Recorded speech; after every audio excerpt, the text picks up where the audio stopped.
आज इस संसार में अनेकों मनुष्य हैं जो अपना जीवन जी रहे हैं और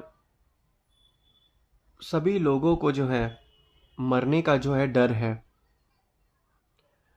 सभी लोग जो है मरने के डर से जो है चिंता में आ जाते हैं।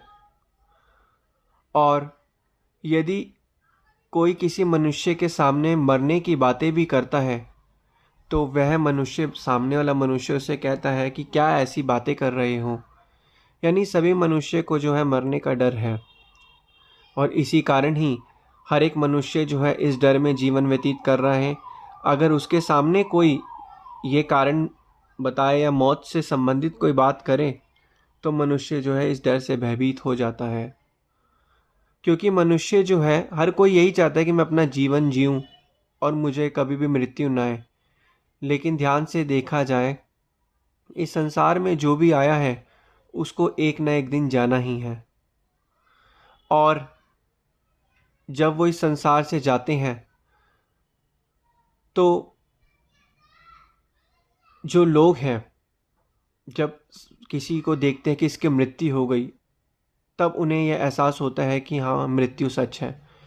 लेकिन तब भी बहुत से लोग हैं जो इस डर में जी रहे हैं, मृत्यु के डर से जी रहे हैं। कैसे खत्म होगा ये मृत्यु का डर?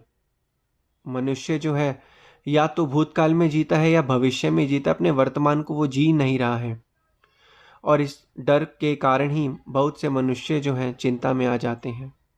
अब इस डर को कैसे खत्म किया जा सकता है? एक बार की बात है, राजा परीक्षित, आप सभी ने सुना होगा। राजा परीक्षित को जब एक सांप ने डसा तो राजा के पास सिर्फ एक दिन का समय रह गया था।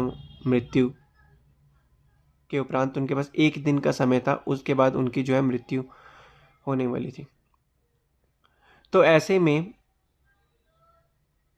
एक ऋषि मुनि ने उन्हें भगवत गीता लगातार 6 दिन से सुना रहे थे, ताकि उनका ये जो डर है, जो भय है, वो कम हो जाए। लेकिन राजा का जो ये डर था, ये भय था, ये ख़त्म ही नहीं हो रहा था। इतने में ऋषि मुनि ने उन्हें एक कहानी सुनाई कि एक बारी एक जंगल में एक राजा था।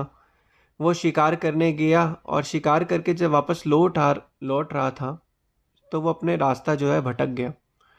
तो रास्ते में उसे एक आदमी मिला जिसकी एक झोपड़ी थी। उस झोपड़ी के ऊपर उसने मांस लटका रखे थे जिसको वो खाता था। और उस झोपड़ी के अंदर ही वो जहाँ रहता था, एक जगह जो थी वहाँ उसके रहने की थी और दूसरी जगह जो थी उसका वॉशरूम में गया था। जिस चक्कर में उस झोपड़ी में बहुत ही दुर्गंध आती रहती थी। राजा ने वहाँ गया, उस आदमी को बोला कि कृपया मुझे एक रात के लिए इस झोपड़ी में स्थान दे दीजिए, क्योंकि मैं रास्ता भटक गया हूँ। उसने बहुत कहा। तो उसने कहा, उस आदमी ने कहा, ठीक है, मैं तो राह चले भटके हुए लोगों की हमेशा ही मदद करता हूँ। आज रात आप इस झोपड़ी में ठहर जाइए। तो राजा उस झोपड़ी में जब ठहरा तो झोपड़ी में इतनी दुर्गंध थी। सुबह होते ही जब राजा वहाँ ठहरा तो राजा को उस चीज़ की आदत पड़ गई। तो राजा ने कहा उसको, आदमी को, कि मैं इस झोपड़ी में ठहरना चाहता हूँ। उसने प्रार्थना करी, क्योंकि राजा को वो जो आदत थी, उसकी आदत पड़ गई उस चीज़ की। कहता, मैं और दिन इस झोपड़ी में ठहरना चाहता हूँ। तो ऐसे में ऋषि मुनि ने पूछा, राजा परीक्षित, अब खुद ही बताओ, क्या ये राजा सही कर रहा है, गलत कर रहा है? राजा परीक्षित ने कहा कि ठीक, ये तो मूर्ख इंसान है। इसके पास इतना अपना बड़ा राज दरबार है, राज सभी चीज़ें हैं, तब भी ये मूर्खता दिखा के इस झोपड़ी के अंदर ठहर रहा है। इसका तो असली शासन साम्राज्य कहीं और है। तो उसने कहा कि कौन है ये राजा? तो ऋषि मुनि ने कहा, ये राजा और कोई नहीं, ये भी तुम ही हो। राजा परीक्षित को कहा। तो राजा परीक्षित सुनकर हैरान हो गए। उन्होंने, ऋषि मुनि ने उन्हें समझाया कि इसी तरीके से तुम भी जो है अपनी जो मौत है, मृत्यु है, उसके भय से डर रहे हो, उससे भाग रहे हो। ये जो आत्मा है, यह भी इस देही के अंदर है। इस देही के अंदर, हाँ, जो ये आत्मा है फंसी हुई है इस गंदगी में, इस देही के अंदर। अब इस आत्मा का समय पूरा हो चुका है और इस आत्मा को यहाँ से जाना ही है।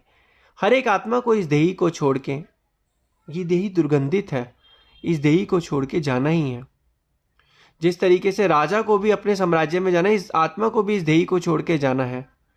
तो जब यह राजा परीक्षित ने बात सुनी तो राजा परीक्षित की आंखें खुल गईं। तो उन्होंने अपना जो सारा डर और सारा भय जो है मिटा दिया और उन्होंने भक्ति की तरफ ध्यान दिया और मृत्यु का सारा भय खत्म कर दिया। तो इसी प्रकार वक़्त के संत महापुरुष भी इस दुनिया में आते हैं, जो जीवन है और जो मृत्यु है उसका राज बताते हैं। मनुष्य जो इस संसार को सच मान चुका है, सोचता है कि मैं अपने बिजनेस व्यापार को बुलंदियों तक पहुंचा लूं, सोचता है मैं व्यापारों के अपना परिवार के साथ रहूं, सोचता है मैं सांसारिक चीज़ों में बहुत प्राप्त करूं चीज़ें, एक चीज़ प्राप्त करता है तो उसकी दूसरी इच्छा उत्पन्न हो जाती है। और जितना जितना वो अपनी जो है सुरती इस संसार में फंसाता है, उतना उतना उतने उसे इस दुनिया से जाने का डर सताता रहता है। और जितना मोह उसका जिस चीज़ के साथ होगा उतना उसे छोड़ने में उसे तकलीफ होती है। तो इसलिए संत महापुरुष यही फरमाते हैं कि संत महापुरुष क्या बताते हैं, जीवन जीने की कला बताते हैं। वो यही फरमाते हैं कि इस दुनिया में जो भी आए उसको एक ना एक दिन संसार से जाना पड़ता है, लेकिन जाने जाने में फ़र्क है। कुछ लोग कम समय में भी ऐसा कुछ भक्ति भाव का कार्य करके जाते हैं जिनका नाम हमेशा अमर हो जाता है, और कुछ लोग अपनी पूरी ज़िंदगी जो है संसारिक पदार्थों संसारिक चीज़ों को इकट्ठा करने में जो है बिता देते हैं, जिससे जो है उनका जो है कल्याण नहीं हो पाता। तो यही बताते हैं कि मनुष्य जो है अपने हर एक दिन को अगर ऐसे जिए कि आज का दिन मेरे पास संपूर्ण दिन है, और मनुष्य जो है इस मौत से डरता है, ये मौत तो उसके हर सब पल साथ साथ चल रही है। मनुष्य कहीं पर भी हो, ये मौत उसके साथ साथ ही चल रही है। तभी तो कहते हैं ना जाने कब मौत आ जाए, हमें तो पता ही नहीं होता कि इस संसार से हम कब हमें जाना पड़े। मौत तो उसके हमेशा साथ ही है, लेकिन मनुष्य जो है संसार की चीज़ों में इतना जो है बिजी है, व्यस्त रह जाता है कि संसारिक चीज़ों को अपना लक्ष्य बना लेता है और चाहता है कि मैं ये भी चीज़ एकत्रित कर लूँ, वो भी चीज़ एकत्रित कर लूँ। तो साथ जाने वाली चीज़ क्या है? साथ जाने वाली चीज़ सिर्फ परमपिता परमात्मा का नाम है। और इसी कारण ये आम संसारी लोग मौत से डरते रहते हैं। अगर आप किसी के सामने मौत का किसी चीज़ का कोई जिक्र करो, वो पहले कहेगा भाई तू ऐसी क्या बातें कर रहा है, तू मौत मरने मराने की बातें हमारे सामने क्या कर रहा है। तो मनुष्य इसी चीज़ को नहीं समझ पाता और हमेशा इस मौत के मृत्यु के भय से डरा रहता है। आप अपने आसपास का ही अनुभव करिएगा, देखिएगा, किसी के सामने आप मृत्यु की बात करो, किसी के सामने आपको राम नाम सत्य है, वो पहले ही आपको बोलेगा और डांटेगा और सुनाएगा और अलग। तो यही तो सच है, भगवान का नाम सत्य है, तभी तो बोलते हैं राम नाम सत्य है, क्योंकि इस दुनिया में भगवान का नाम ही सत्य है, बाकी तो सब झूठ ही तो है। लेकिन मनुष्य नहीं समझता, क्योंकि मनुष्य अंधकार में उसने जीवन जिया है। लेकिन वक़्त के संतों महापुरुषों की चरण चरण में आकर वो जिंदगी और मौत का राज बता देते हैं। वो इस पूरी दुनिया को समझा देते हैं कि किस लिए दुनिया में आया, समझा नहीं इस राज को, कि तू इस दुनिया में आया उस राज को नहीं समझ पाया, कि लग गया रोजी की फिक्र में, भूल गया असली बात को, कि रोजी की फिक्र में लग के तू असली बात को भूल गया। अब फिक्र रोजी की छोड़ और जिक्र कर भगवान का, कि रोजी की फिक्र अब छोड़ दे, अब पता चल चुका है तो भगवान का जिक्र कर। फिक्र तेरी आप करेगा जिसने जामा दिया इंसान का, फिक्र तो वो आप खुद ही करेगा जिन्होंने इंसान का जामा दिया। तो इसलिए वक़्त के संत महापुरुष हमें यही मौत का जो भय है उससे हटाते हैं, हमें उससे मुक्त करा देते हैं और हमें नाम रूपी जो दात दी है, कहा है कि इस नाम का जाप जपो, तुम्हारे सारे कष्ट, तुम्हारे सारे दुख दर्द दूर हो जाएंगे। लेकिन क्या हम इस नाम का जाप जपते हैं? क्या हम इस संसार के अंदर जो है संतों महापुरुषों की आज्ञा और मौज में चलते हैं? जिस दिन हम संतों महापुरुषों की आज्ञा और मौज में चलेंगे, उस दिन हमारा मरने का जो भय है वो खत्म हो जाएगा। जिस तरीके से उन ऋषि मुनि की कहानी को सुनकर राजा परीक्षित का जो भय था वो खत्म हो गया और उन्होंने अपना भक्ति मन के अंदर से भय को खत्म कर डाला और उन्होंने कहा अब मैं निर्वाण पद को प्राप्त करूंगा। तो इसी तरीके से हम भी इस दुनिया में आए हैं, हमारा भी जो है भय जो और जो डर है वो खत्म हो जाना चाहिए। तभी हम इस जिंदगी को क्यों ना हम हमेशा अपनी जिंदगी को भविष्य में सोचते हैं, हम भविष्य में क्या बनेंगे, आज मैं क्या हूँ आगे मैं क्या बनूंगा। हम भविष्य में जीवन जीते हैं और अपना आज वर्तमान खराब कर देते हैं, भविष्य की चिंताओं में सोचते रहते हैं, अपना वर्तमान नहीं जीते। तो इसी प्रकार मनुष्य यही समझना है कि जितना हो सके हमें भक्ति भाव करना है, भक्ति के कार्य करने हैं। जितना जितना हम संतों महापुरुषों की चरण शरण में भक्ति के कार्य करेंगे, उतना उतना हमारा ये लोक भी सुखी होगा और हमारा परलोक भी सुहेला होगा।